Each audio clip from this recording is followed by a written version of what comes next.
Podium Podcast. Lo mejor está por escuchar.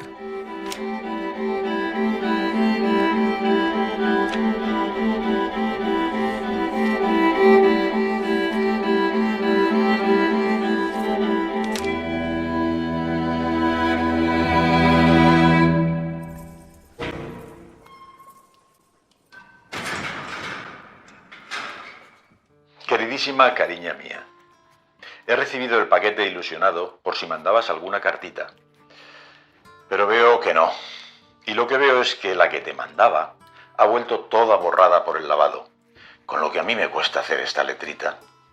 Menos mal que, como me gusta mucho escribir, no todo se pierde. Te adora tu J.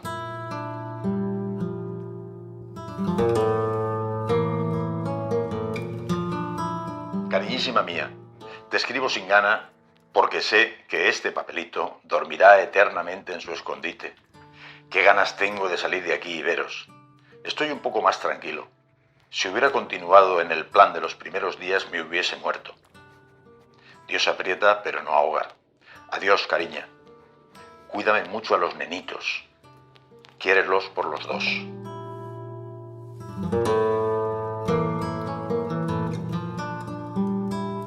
Queridísimo mío, supongo que te llevarías una gran desilusión al no tener notita. Hoy te la incluyo. Mientras no nos lo pillen, no nos conviene cambiar de sitio. Meta, te mando la última, veré si encuentro más. El salero hoy te lo compraré. Ayer salí a comprarlo, pero nos quedamos en una cola de patatas toda la tarde. También iré hoy a lo de la vegetina. Estos mensajes están escritos en papelitos minúsculos, a lápiz. Algunos miden poco más de 1 centímetro o 2 de alto por 5 de ancho. Viajaban muy bien doblados y escondidos en los sitios más inverosímiles.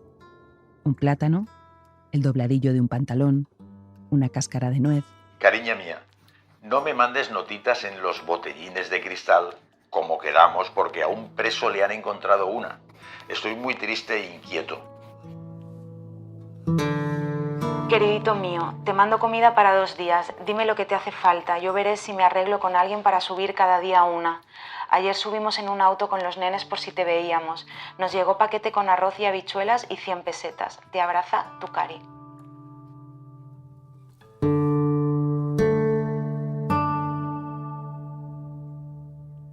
José María y Teresa estuvieron 8 meses comunicándose de forma clandestina mediante estas cartitas. Era el año 1939. Acababa de terminar la Guerra Civil. José María estaba preso en la cárcel de Montjuïc y Teresa se mudó de Valencia a Barcelona con sus 2 hijos pequeños para estar cerca de su marido. No podían verse, pero sí les estaba permitido intercambiarse paquetes de comida y algunos objetos. Así que para sentirse unidos, idearon este sistema de correspondencia con papelitos escondidos que entraban y salían de la cárcel. Las notitas se han conservado intactas desde hace más de 80 años. Durante varias décadas permanecieron guardadas y olvidadas en una carpeta gris y anodina, en un armario, junto a otros muchos papeles. Estaban metidas en un sobre en el que pone miniatura. El día en que Lucía, la nieta de José María y Teresa, las descubrió por casualidad, no pudo dormir en toda la noche. La carpeta estaba en ese armario y entonces yo cuando vi que era una cosa lo suficientemente antigua como para no ser una cosa íntima de mi padre o de mi madre, pues la cogí y me puse a mirarlo y estaba desvelada y nada, pues me pasé la noche medio, un poco así en vela leyéndolo.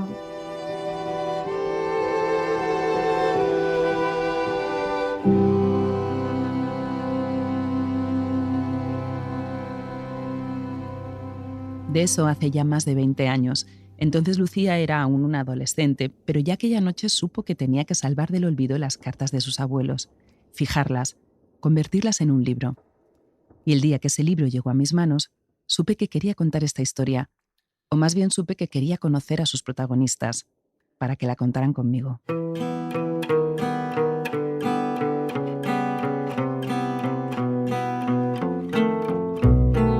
Familia de Libro, un podcast de Ana Solanes para Podium Podcast. Episodio 3. Miniaturas.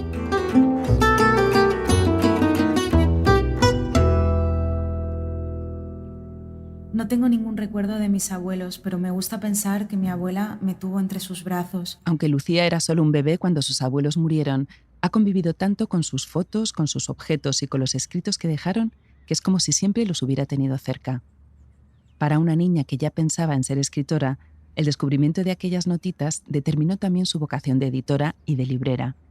Desde entonces ha construido y reconstruido historias a partir del recuerdo de sus abuelos, con imágenes en blanco y negro. También hubo un momento que empecé a intentar encontrar las originales, porque a nosotros muchas de las fotos nos han llegado en fotocopia.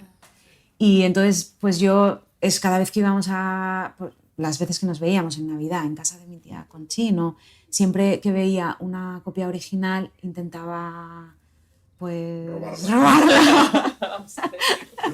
Y fíjate la diferencia entre la fotocopia y la original. Este es mi padre.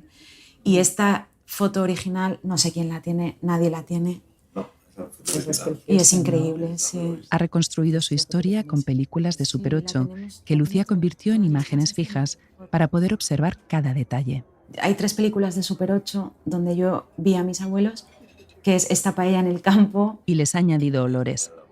A casa vieja, casa de abuelos, y a caldo de verduras, y a croquetas, y a café siempre listo en la cocina. Cuando hago café por la mañana pienso en mi padre pensando en mi abuela haciendo café.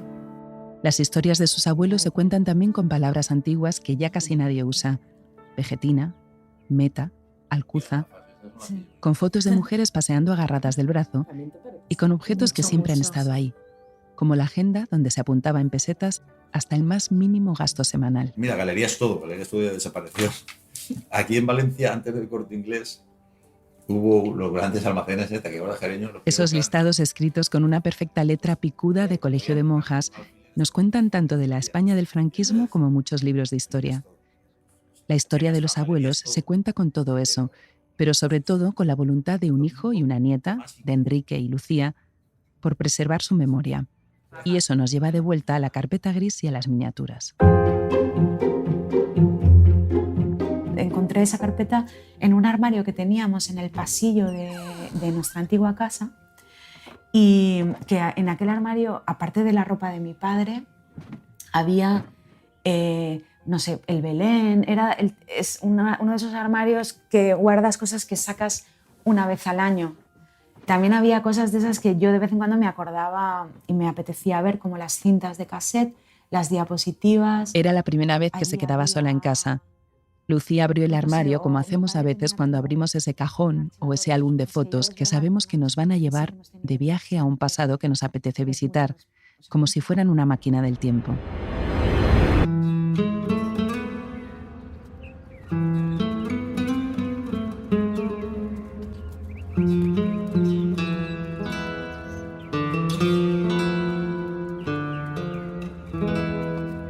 Queridísima Cari, hoy, a mi pesar, no he podido leerte porque el papelito estaba casi borrado por estar escrito con lápiz corriente.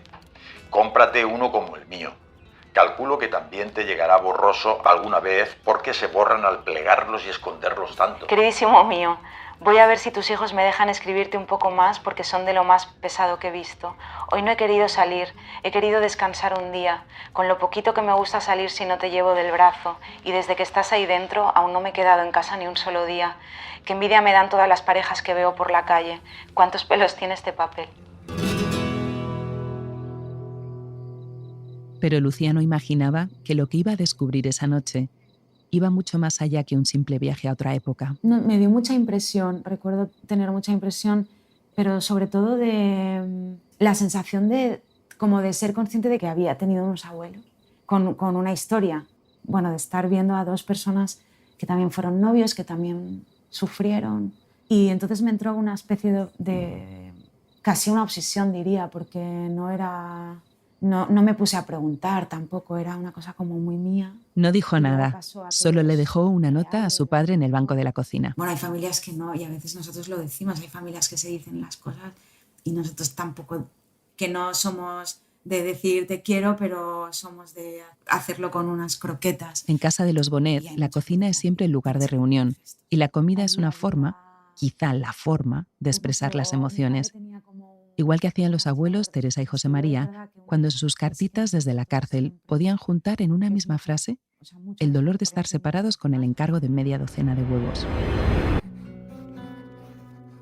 Cariñísima mía, hoy he comido a gustísimo, pero habíamos quedado en que no harías gollerías.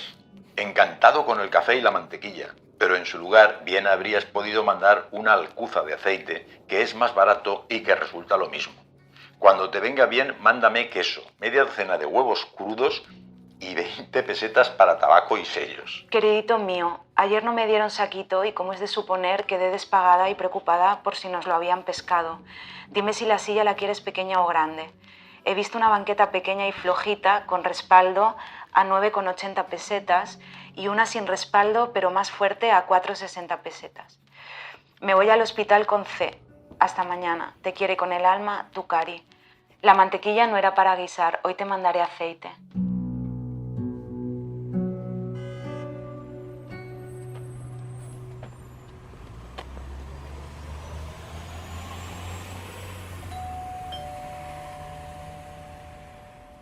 El día que les visité en su casa de Valencia me esperaban para desayunar Lucía y sus padres, Enrique y María José. Aunque nadie lo diría, ya han cumplido los 70. 70 cada uno, como dice Enrique, que gasta bromas continuamente. Viven en el centro, en un piso luminoso, con una reforma moderna en la que domina el blanco, el verde de las plantas que se cuela con el sol desde la terraza y la madera noble de los muebles Art Déco que han ido heredando y restaurando. Al entrar olía a café y a bizcocho recién hecho, aunque según me contó Enrique, en Valencia se llama coca de llanta, por el recipiente metálico donde la hacen. Aprendí muchas palabras esa mañana. Una coca sencilla, pero que aquí... Sentados a la mesa de la cocina, abierta al salón, con su gata saltando y maullando por la casa, me contaron la historia de los abuelos. Les pedí a Lucía y a Enrique que prestaran sus voces a Teresa y José María, y me leyeron las notitas que hemos estado escuchando. Las tenían allí, guardadas como un tesoro. Claro, esta es la cartita. ¿Y esa es la letra de tu padre o de tu Esta madre? es... Sí, porque pone de... Esta es la letra de mi Ah. padre. Esta es la Qué letra de mi pericia, padre. ¿no? Qué cosa. Sí, pero esto está escrito de mala manera en la cárcel con un lápiz, que además se enfada con mi madre porque dice, Cari, no compres ese lápiz, que es muy malo, tienes que comprar del número 4, Sí, no sé qué. Porque no, bueno, y mira, están intactas, ¿eh? Y no se ha borrado nada. No, Desde- algunas se han perdido un poquito, porque ten en cuenta que Tienen- estas cartas ya tienen, fíjate, año 36, finales del 36, luego estas cartas tienen 80 y 75. tanto.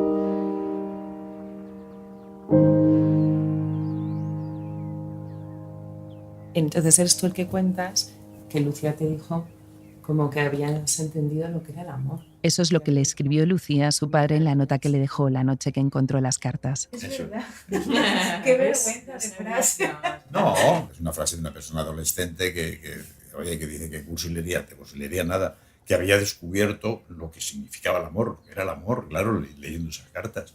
Y efectivamente, lo que era el amor de verdad. Enrique también descubrió a sus padres jóvenes y enamorados a través de esas cartas. Unos años antes, igual que Lucía, él las había descubierto cuando buscaba otros papeles en el armario oscuro del fondo. Tras enseñárselas a sus hermanos, fue la hermana menor del abuelo quien se encargó de transcribirlas una a una. Mi tía Conchín, la pequeña, que había sido parte de la historia, había formado parte de la historia, claro, ella era la que mejor podía, digamos, traducir, y de hecho lo hace ella y las escribe a máquina. Podemos imaginar a la tía Conchín mirando con lupa cada notita, transcribiéndola a máquina con sumo cuidado, interpretando nombres y en cada folio recortando un pequeño rectángulo donde encaja perfectamente el papelito. Después las protegieron con una funda de plástico y volvieron a quedar guardadas durante años, en la carpeta gris, dentro del armario, como piezas de una arqueología familiar. Enrique es el octavo de los 10 hijos que tuvieron José María y Teresa, así que cuando nació sus padres ya eran mayores para aquella época. Tenían otro montón de hijos de los que ocuparse, además de los pacientes del padre, que era médico de familia. No quedaba mucho tiempo para hablar de su juventud, y mucho menos de la guerra, porque de la guerra, además, entonces no hablaba nadie. Cuando yo nazco, él tiene, 48 años, en mi pubertad, cuando yo tengo 11 años, ella es un señor de 60. Entonces, es una relación diferente a la de ahora, ¿no? La relación de ahora es mucho más cercana. Yo a mis padres no les hablo de usted ni nada por el estilo, pero que es una relación, pues, no diré más distante, pero es de otra manera, ¿no? No es la relación tan cercana de los niños de ahora con los padres de ahora. Enrique es una de esas personas con múltiples talentos que sabe tocar la guitarra, dibuja bien, es arquitecto y cocina de maravilla muchas de las recetas que aprendió de su madre, a quien estaba muy unido. Esa mañana, además, sacó a relucir sus dotes de actor. Recuerda un poco a Sacristán, ¿no? O sea, sí. Ya me gustaría.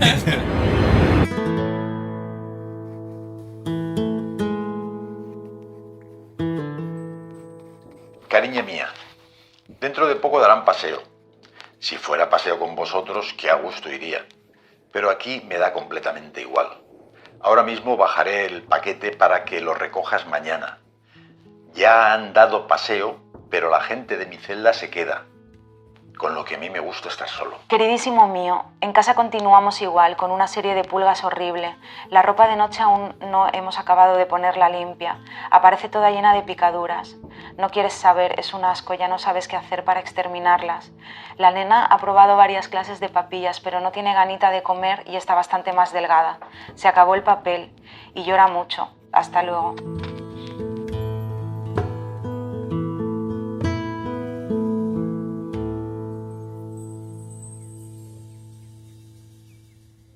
En muy poco papel caben muchas de las penurias que pasan José María y Teresa. Con una mezcla de palabras de amor, desesperación y vida doméstica, cuentan cómo transcurrían los días a un lado y otro de la celda. Muchos años después de la guerra y de la cárcel, fuera de aquellas cartas, parecía que la vida de Teresa y José María siempre había sido tranquila. Como pasa con tantos abuelos a los que nunca se les pregunta, era como si siempre hubieran sido mayores. Mi suegro era una persona muy pacífica y prácticamente hablaba poco y de chorradas para mí, pero para él eran las vitolas, yo qué sé, tenía varias colecciones de cosas. Así es como lo recuerda María José, la mujer de Enrique. Y mi suegra pues estaba siempre en una mesa camilla, una salita, los dos sentados, porque estaban siempre los dos allí, y ella era el único ratito que se dedicaba a hacer punto, porque había nacido ya varios nietos. Y entonces yo llegaba allí y bueno, y pues pasaba la tarde con ellos, y él estudiando en el despachito.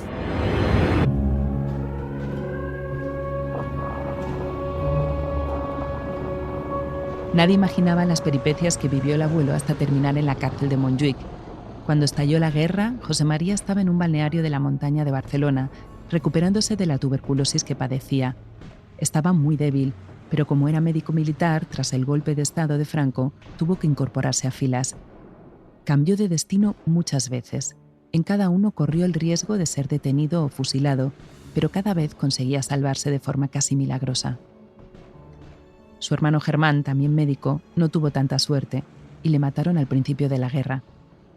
De todo esto, por supuesto, el abuelo no hablaba jamás, pero en el famoso armario de los papeles, al fondo del pasillo, no solo estaba el sobre de las miniaturas, había otra carpeta en la que se leía José María Bonet Andrés, hoja de servicios, copia del juicio.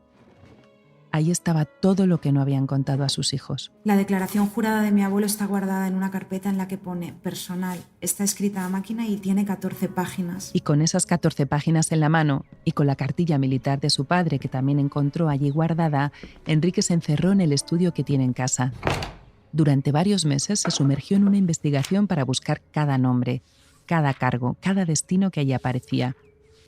Como un detective de su propia historia, a partir de la declaración jurada que su padre hizo en el juicio y con la que consiguió salir en libertad, Enrique reconstruyó paso a paso los 3 años de guerra de sus padres, desde que se casan en el 36 hasta que en el 39 condenan a José María a 3 años y 1 día de prisión. Con ese material y con ese afán por fijar los hechos que tiene la familia Bonet, escribió un pequeño libro inédito que tituló La guerra de José María y Teresa. Cuando me lo envió al correo electrónico lo leí del tirón, como si fuera una película de aventuras. Mi padre es un señor de la clase media valenciana, el hijo de un médico importante y tal, y él también estudia medicina, luego se mete en la carrera militar porque le gusta, es de la milicia, y bueno, y le pillan Figueras. Es que esto de la guerra es así, a cada uno le pillan en un sitio. Y a él le pilló en el frente republicano. Allí en principio no debería estar preocupado porque él era un capitán de sanidad del Ejército de la República que estaba de baja por una enfermedad grave. Sin embargo, tenía miedo de que alguien le delatara por haber expresado sus opiniones en los primeros días del conflicto, cuando nadie imaginaba su magnitud. Temía que alguien supiera que en su familia habían ayudado a escapar a algunos religiosos perseguidos, que recordaran que se había expresado en contra de que echaran al rey Alfonso XIII de España, o simplemente tenía miedo de que se supiera que estaba suscrito al ABC. Ellos no son gente de izquierda, mis padres son gente pues, de la clase media, gente conservadora, gente normal, gente unida bastante al mundo religioso. En aquellos tiempos, claro, con la República, la guerra a la religión era tremenda. Y ellos estaban también bastante vinculados a eso. José María, que entonces apenas tenía 30 años y se acababa de casar con Teresa, dudó entre quedarse o escapar a Francia y desertar. Desde que empezó la guerra sentía que ese ejército ya no era el suyo, pero se quedó, porque él era el único que podía ayudar a su madre, que ya había perdido la casa y pronto iba a perder a su otro hijo. No quería alejarse tampoco de su esposa Teresa, que justo se había quedado embarazada. Para ella consiguió un uniforme y un carnet falso con los que se hizo pasar por enfermera. Figueras, Teruel, Barcelona. Entre continuos sobresaltos y el recelo de quienes conocían sus ideas conservadoras, le fueron cambiando de destino para organizar la sanidad y los hospitales de campaña del Frente Republicano. Cuando le ordenaron ir al comité antifascista, pensó que había llegado el fin. Pero fíjate si es curioso, ¿no? Que él llega a su destino otra vez, a encontrarse con su unidad, y le dicen, no, que te tienes que presentar en el comité antifascista de Figueras. Bueno, total, muy asustado, se va al comité antifascista porque allí qué puede pasar, ¿no? Total, que entra allí y se encuentra con un antiguo soldado de su unidad. Y ese soldado al que José María le había dado un puesto de responsabilidad antes de la guerra, sin importar que fuera de izquierdas, se sintió incapaz de acusarle de nada. Y siempre ha sido una persona muy formal y tal, y muy legal y muy decente. Y lo dejan, no sé. A Enrique le hubiera gustado poder preguntarle a su padre cómo vivió todas aquellas situaciones angustiosas. Le habría preguntado por su relación con personajes míticos de la guerra en los dos bandos, los del Socorro Blanco, que ayudaban a religiosos a cruzar la frontera, o los miembros de las brigadas internacionales con los que también pasó una temporada. Durante mucho tiempo en los informes le calificaron de indiferente, y ese adjetivo le había ido salvando. Pero la situación se tensa cada vez más. Ya no caben las medias tintas, le dijo algún superior, y desde luego dejará de haberlas en la forma en la que le describen. Es monárquico, clerical, reaccionario y utiliza su cultura y extremada educación como velo que oculta en parte su fobia contra la República. Se basaban en suposiciones, porque no podían acusarle de ningún delito, pero en ese momento una suposición, una falsa acusación o hasta la antipatía de alguien te podía costar la vida.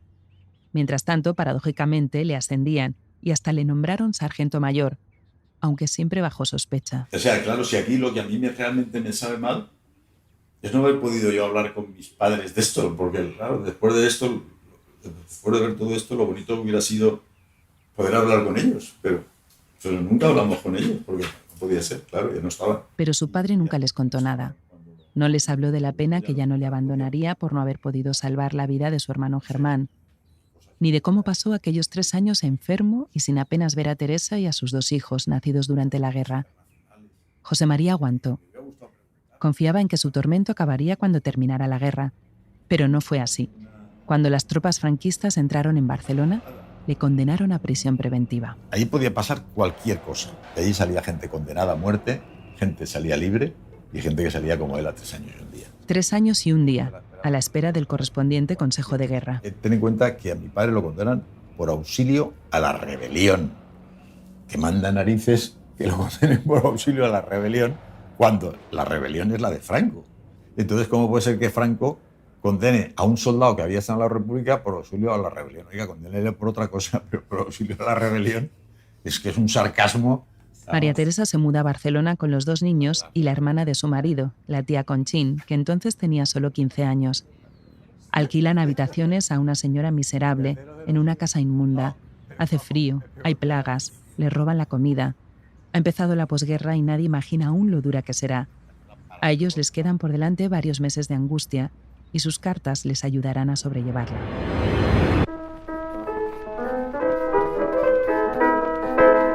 En el paquete de hoy he recibido meta, papel bloc y sobres, una lata de navajas y fresones. La meta no hace falta que la mandes de tapadillo, que no me la quitan. Mándame un lápiz, tinta y otro ordinario negro. Estamos bien, pero yo un poco preocupada. Ya hace 2 o 3 días que tengo bastante dolor en la parte baja del vientre, como si tuviese la regla. El nenito sigue tan espabilado y saladín como siempre. Ahora vengo de ponerlo a hacer pipí y para que no se lo hiciera fuera le he cogido el pipí y me ha dicho: no me toques el pipí, que es pecado. ¿Cómo están mis hijines? Insisto en que los encuentro muy guapos. Tú, cariñito, estabas muy veraniega y muy guapísima con tu trapito blanco a rayas. Queridito mío, la nena aún con diarrea, ahora me la llevo al hospital. Tengo ganas de darte 2 o 3 besos, que dice el nene. A cada momento Adiós, me acuerdo que del está balconcito con mis nenes. Qué recibimiento tan simpaticísimo me hacían cuando llegaba a casa. Queridísimo mío de mi vida, aquí me tienes con un gran dolor de riñones y de piernas. Estoy rendida. Escribiendo con tinta se puede escribir por los 2 lados. Conviene que mandes siempre las cajas atadas, ya que si no pueden quitar las cosas. Un procedimiento que se me ocurre para mandarme papeles cuando no mandes ropa es que los enrolles muy apretados como si fueran un palillo y los metas luego en un plátano. Creo que será formidable. Para eso iría muy bien enfundar el papelito dentro de un celofán fino. José María escribe a Teresa cada día cartas llenas de encargos y de nostalgia. Muchas hablan del propio papel, de los lápices, de los mejores escondites para que no les pillen. Es su única forma de desahogo en la cárcel. Mientras tanto, Teresa tiene 1000 frentes que atender en aquella habitación llena de pulgas. Los niños y ella misma están delicados de salud y tiene que salir cada día a buscar comida, sillas, ropa, clavos, lápices, libros, café. El hambre que está pasando mucha gente en la calle no le llegará a José María en la cárcel. Incluso ha engordado, cuenta, seguramente porque llegó enfermo y esquelético. Cariñísima, haz pocos gastos conmigo, que voy comiendo rancho. Hoy el café de la Cantimplora está riquísimo. El otro lo guardo. ¿Cuándo vendrá la gramática inglesa? Tengo muchas ganas de hacer algo de provecho. ¿Te cuidas? Yo engordé 6 kilos. Cariña, no me manden más cosas. A lo sumo, una latita de atún. Meta sí que necesito para cocer los huevos. El día a día de la mayoría de la gente consistía en hacer cola en las tiendas, tratando de conseguir los alimentos básicos como pan, patatas o azúcar, que multiplicaron hasta un 600% sus precios. O la meta, esa que tanto sale en las notitas, y que es un combustible sólido en barra que usaban para cocinar en la cárcel. Debes de estar cansadísima con tanto jaleo, cariña mía. Lo he pensado cuando te escribo y te hago 1000 encargos. Queridísimo mío de mi vida, no sé si la gramática que pides es esta. Si no lo es, dímelo que la devolveré. Te quiere, tu Cari. Si algún día puedes escribirme más extenso, pon como yo 2 o 3 notitas en diferentes sitios. En la cintura del pantalón del pijama, o le haces un corte a un pan con un cuchillo de punta, aprovechando las arrugas de la corteza y lo metes por ahí. En este caso, para despistar, manda un par de panes. Las estrategias para esconder los papelitos se sofistican a medida que pasan los meses. Tampoco está mal comprar nueces, abrirlas con el filo de un cuchillo, vaciar media nuez, meter el papelito que puedas, no muy grande, y pegarlo con sinteticón. He reclamado la gramática inglesa. Las 3 barras de meta no han llegado, lo demás sí. Te mando el pantalón del pijama porque no tengo hilo para coserlo. Hoy me he lavado la toalla y la camiseta. El queso Roquefort, aunque era falsificado, lo he encontrado buenísimo. Eso no lo comprendo yo, cómo puede ser que mi madre le pudiera llevar un pedacito de Roquefort, no sé. Porque fíjate que está en la guerra, había una escasez tremenda. Los estantes de las tiendas cada vez están más vacíos. Casi todo se desvía al mercado negro y es de suponer que Teresa, como tanta gente, tendría que recurrir a él para conseguir productos que empezaban a ser considerados lujos, como el chorizo, el chocolate, los fresones. El extraperlo, como se llamaba entonces, se perpetuó durante décadas y mientras algunos privilegiados se enriquecían sacando partido de la corrupción y de la escasez, otros morían literalmente de hambre.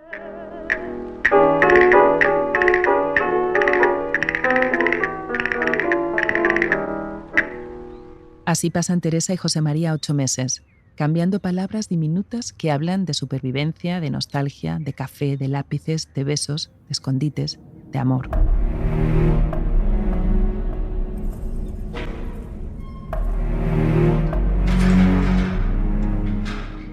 El 1 de octubre de 1939 llega por fin la remisión de la condena.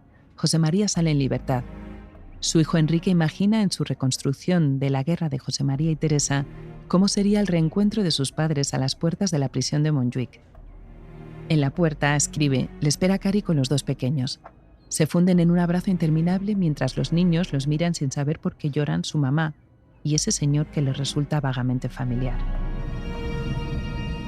Cuenta también Enrique que sus 10 hijos no le escucharon nunca una palabra de odio hacia nadie porque José María fue ante todo un pacifista radical. Así que, si no llega a ser por el descubrimiento de aquella carpeta gris en el armario, la imagen de su padre habría sido siempre la de aquel señor tranquilo que no hablaba del pasado y que cuando volvía del trabajo encuadernaba libros, arreglaba aparatos o se inclinaba sobre la mesa camilla a mirar con una lupa sus colecciones. Mi abuelo coleccionaba vitolas, esa anilla de papel litografiado que se coloca en cada cigarro puro para indicar la marca de fábrica. A mi abuelo le hubiera gustado que mi padre heredara su afición y cuando encargó un sello de caucho para identificar su colección, en lugar de poner su nombre, puso el de mi padre. A mi padre nunca le ha traído la idea de coleccionar nada. Cuando anuncian en televisión la galería del coleccionista, mi padre dice, hay gente pato.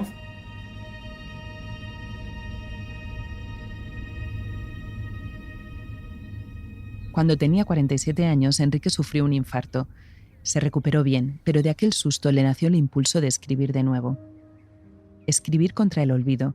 Esta vez eran sus recuerdos de infancia, que son los de un niño en la Valencia de los años 50 y 60. El día primero de cada mes, el abuelo llegaba a casa con el sobre de la paga y se lo entregaba a Inter. Una cosa que recuerdo del día que la abuela hacía el pudín de espinacas es que era bastante normal que ese día apareciera un caracol en la pared o en el banco de la cocina. A veces decía, ¿sabéis cuánto rato he estado sentada hoy? Exactamente el tiempo que ha durado la comida. Recuerdo perfectamente la euforia que sentí el día en que salí a la calle por primera vez con mis gafas. La nitidez de todas las cosas. Los árboles no eran una masa verde como yo los veía. Ahora tenían hojas diferenciadas. Enrique no quería que se perdiera su memoria, como pudo haber ocurrido con la de su padre si no llegan a encontrar los documentos. Ese libro inédito, que tituló Mi madre, es su homenaje a Teresa, la madre de los 10 hermanos, y es también otras muchas cosas que él mismo describe como una mezcla de reportaje de la vida cotidiana, recetario de cocina, sesión de diván de psicoanalista y, en definitiva, ejercicio de memoria y de nostalgia. Bueno, supongo que en todas las familias pasa. En las reuniones familiares se habla mucho de los recuerdos comunes y tal, de las cosas de la familia. Pero a mí lo que sí que me pedía el cuerpo de alguna manera era eso, fijarlo. Es decir, pasar de la tradición oral a la tradición escrita. Es decir, fijar los recuerdos, porque si no lo fijas por escrito, pues al final desaparecen. Y entonces, bueno, pues lo que yo decía ahí cuando escribía mis propios recuerdos, me hacía ilusión escribir mi recuerdo del niño de los años 60 para que lo vieran mis hijos y luego mis nietos. Y entonces decidió contar cómo era la vida de una familia, de un edificio, de un barrio, una ciudad, Valencia, y de un país que pasa en esos años de la posguerra al desarrollismo. Sus recuerdos no son solo suyos, son los de mucha gente que vivió aquellos años en los que la vida era más uniforme y más gris. Las familias de clase media eran muy parecidas unas a otras. Había menos comida, menos ocio, menos objetos. Había menos de todo, salvo normas, que había muchas. Niños, a la mesa. ¿Os habéis lavado las manos? No se ponen los codos en la mesa. Las manos no se ponen debajo de la mesa. No se apoya la cabeza en la mano. No se come con la boca abierta. No se habla con la boca llena. La cuchara es la que va a la boca, no la boca a la cuchara. No se sorbe la sopa. Se corta el pedazo del pan que se va a comer sin hacer soldaditos. No hagas pedazos tan grandes que te vas a atragantar. El pan se corta con el cuchillo, no con las manos. El pedazo de pan se corta con la mano, no con el cuchillo. La tortilla se corta con el tenedor, no con el cuchillo. El pan no se deja en el plato. Que no quede nada en el plato. El plato no se rebaña. La servilleta se dobla cuando se acaba de comer. La servilleta no se dobla como si no la hubieras usado.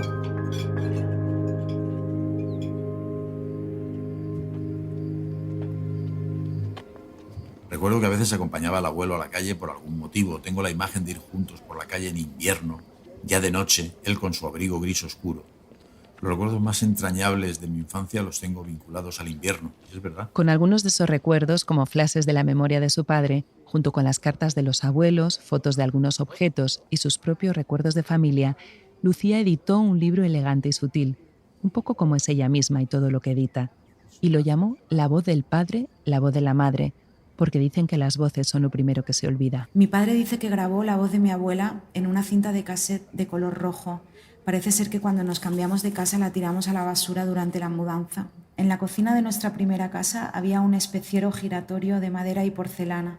Mi padre cuenta a menudo una broma que les gastaba mi abuelo. Un señor le había parado por la calle para regalarle unos vitidigüinitos, pero él los había rechazado. Es que me da mucha risa esto.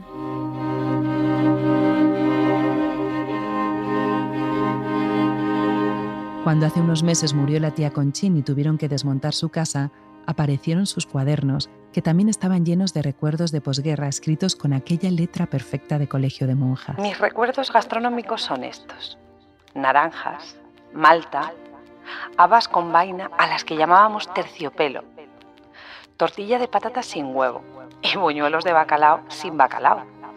Para conseguir 1 litro de leche, para Teresa, que estaba criando, teníamos que hacer cola desde las 4 de la madrugada al principio de la calle Colón, en una tienda que se llamaba La Gota de Leche. Mi padre, como tenía alumnos en todos los pueblos de alrededor, a veces cambiaba calcetines o bufandas por arroz y huevos.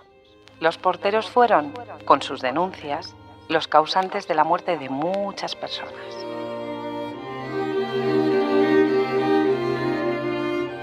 Conchín sentía el mismo impulso que Enrique y que Lucía para fijar sus recuerdos, mientras que alguna de sus hermanas no entendía para qué lo hacía. Son nuestros recuerdos, decía. ¿A quién pueden interesar? Lucía los recuperó, seleccionó algunos y los sumó al resto de voces, como si fueran todos notas de una misma canción. Me hizo pensar en eso y vi que sí que eran voces, todas las voces, las de mis abuelos, la de mi padre, la mía y la de Conchín, que tenían mucho en común. Yo creo que es la necesidad de fijar algo que además he heredado de ellos, y yo no tengo hijos además, y no pensaba tanto en la memoria histórica, que obviamente hablando justamente de esta época es importantísimo, y yo sé que nosotros hemos aportado algo haciendo esto, pero para mí era simplemente dejar eso fijado aquí, y de hecho ahora sigo pensando que las cartas deberíamos donarlas al Museo Nacional en algún momento, o que eso no puede, o sea, llegará un momento que ya no habrá alguien con el interés que hemos tenido, y que al final esa parte sí que creo que será la memoria de todos. La memoria de todos, hecha de pequeños fragmentos de vida cotidiana, unidos como en un collage. Al leerlo, a mí me recordaron a otros viajes a la memoria colectiva en otros lugares y otros tiempos, como el famoso Me acuerdo, de Georges Perec, con su recuerdo de infancia y juventud en el París de los 50, o al anterior del estadounidense Joe Brainard, en el que se inspiró el propio Perec. Ellos lo convirtieron en algo contagioso. Después otros muchos han hecho el mismo ejercicio de memoria, que de tan sencillo como parece nos da ganas de imitarlos y sumarnos al experimento, y escribir también nosotros nuestros propios Yo me acuerdo, para que así dejen de ser solamente nuestros.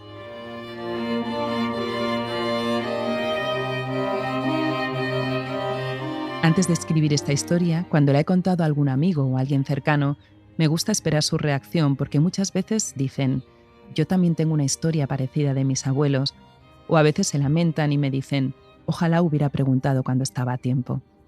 Porque gran parte de la memoria de esos padres o esos abuelos desaparece cuando mueren, y muchas veces, justo cuando empiezan a interesarnos sus vidas, ya es demasiado tarde para hacer preguntas.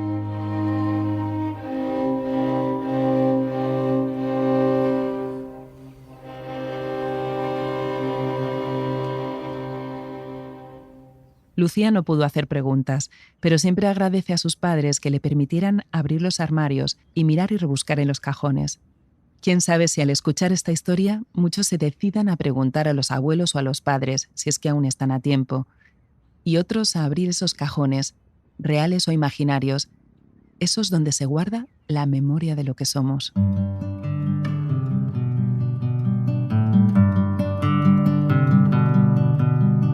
En una foto antigua de mis abuelos, los dos están mirando a cámara con las cabezas muy juntas y las manos entrelazadas.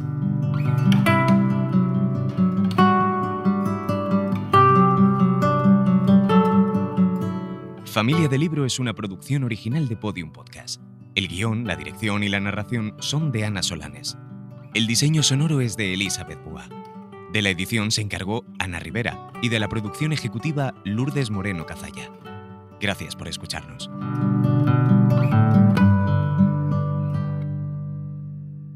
Todos los episodios y contenidos adicionales en podiumpodcast.com. También puedes escucharnos en nuestras aplicaciones disponibles para iOS y Android, y en todos los agregadores de audio.